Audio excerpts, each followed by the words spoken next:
Hi there. You see this trophy in my hands? Well, I want to give this trophy to the people of Kashmir for ranking first in once again being loyal to their religion and never to their country. Why am I saying this?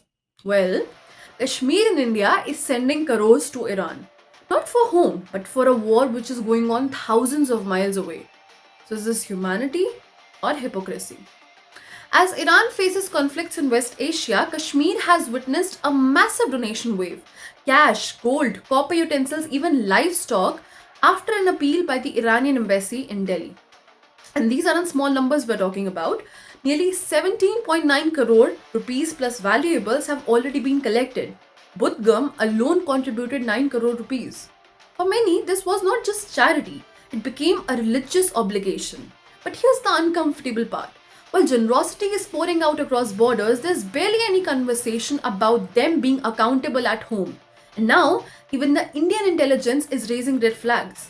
Large portion of these donations is being collected in cash through middlemen and unverified group with almost zero transparency, which raises a serious question. Where is this money actually going to go? Because officials suspect that a part of it may never really reach Iran.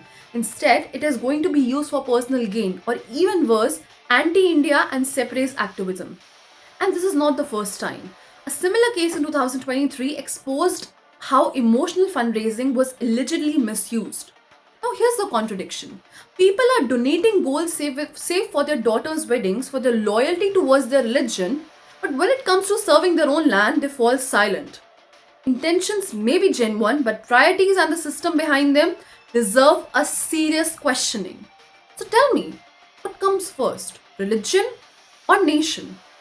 This news is sourced from First Post. This is Pocket Press. Your dose of today's biggest headlines, crisp and clear.